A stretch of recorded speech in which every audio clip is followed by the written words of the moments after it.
सस्ते वाले दाल मसाले स्वाद हुआ बेकार। MDH की हल्दी मिर्ची धनिया करे कमाल। ये रंग दे, ये खुशबू दे, ये तीखा, ये कम पड़े। क्या निराला MDH मसाला। जनरल सिवाच, हालात तो अब थोड़े परेशान करने वाले हैं। कोई रो रहा है, कोई कह रहा है कि भाई हमारे प्रधानमंत्री गीदड़ है।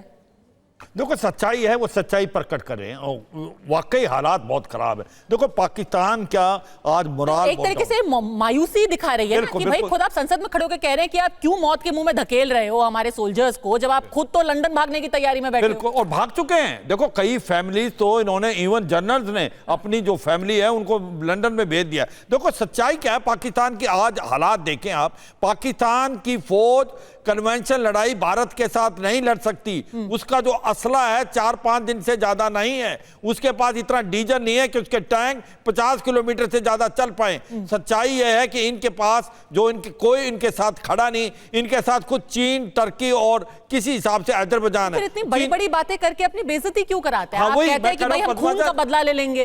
देखो, वो एक ये नहीं, एक वो भी कहते हैं कि हम न्यूक्लियर हथियार इस्तेमाल अभी वो 3 दिन से नहीं कर रहे। पहले वो एक प्रकार कहते थे ये पाव के जो न्यूक्लियर हथियार हैं, हमने एक वार ट्रॉफी नहीं रखे, अगर हमारे को जरूरत हुई तो हम इसका इस्तेमाल करेंगे। अगर ये समझ लो, nuclear weapon are not weapon of war, they are weapon of deterrence. वो बच्चों का खिलौना नहीं है कि आप इस्तेमाल कर देंगे। भारत एक न्यूक्लियर ट्राइड है। भारत न्यूक्लियर वेपन जो है वो आसमान से भी, जमीन से भी, समुद्र से भी और समुद्र के नीचे से भी। हमारे पास सेकंड स्ट्राइक कैपेबिलिटी बहुत क्रेडिबल है। अगर पाकिस्तान ने गलती से भी न्यूक्लियर हथियार इस्तेमाल कर दिए तो पाकिस्तान का नामो निशान मिटा देंगे अगले 24 तो घंटे। अभी मुझे लगता है ये है, समझ आई है। मगर एक चीज आप देखो, आज जो इनके लोग पूछना स्टार्ट कर रहे हैं, कहीं ना कहीं जनाब आसिम मुनीर और शहबाज शरीफ को फेस से भी नहीं मिल रहा। उनको ये नहीं लग रहा कि अब वो तो हर तरफ फेल हो गए और भारत हर जगह सक्सेसफुल है।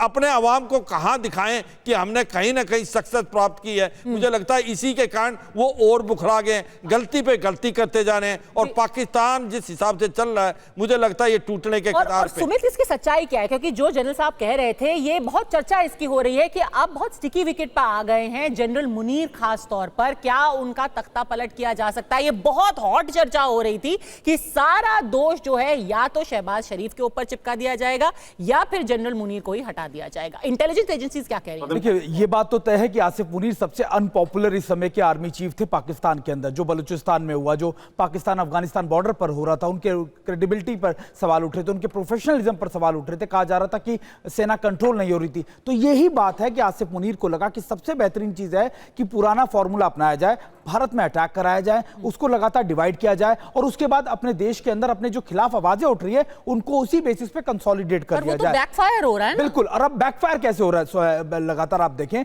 बैकफायर ऐसे हो रहा है कि पाकिस्तान को इतनी उम्मीद नहीं थी कि पूरे देश के ऊपर अटैक हो जाएंगे। अब तक क्या होता था कि भारत जो रिस्पांस करता था वो LOC के आसपास के इलाकों में करता, लॉन्च पैड पे कर लिया, बालाकोट के अंदर कैंप पे। अब अटैक कहां पर हो रहे हैं? पाकिस्तान के डीप इनसाइड एरियाज में हो रहे हैं। लाहौर में अटैक हो रहा है, भावलपुर में अटैक हो रहा है। तो ये बड़े सवाल खड़े हो रहे हैं कि अब तो आपके आर्मी एरियाज के ऊपर अटैक कर रहे हैं। मोरल लगातार डाउन है। आर्मी को यह भी पता है कि आज के सिनेरियो में उनके पास ना तो लॉजिस्टिक सपोर्ट है, ना उनके पास इतने आर्म्स एंड एमुनिशन है कि वो लॉन्ग वॉरफेयर के अंदर जा सके। और सबसे इंपॉर्टेंट बात ये, जनता का सपोर्ट नहीं है। इमरान खान आज बाहर आ जाए जेल से, आसिफ मुनीर या तो देश छोड़कर भाग जाएंगे या जेल में चले जाएंगे। सस्ते वाले दाल मसाले स्वाद हुआ बेकार। MDH की हल्दी मिर्ची धनिया करे कमाल। ये रंग दे, ये खुशबू दे, ये तीखा, ये कम पड़े। क्या निराला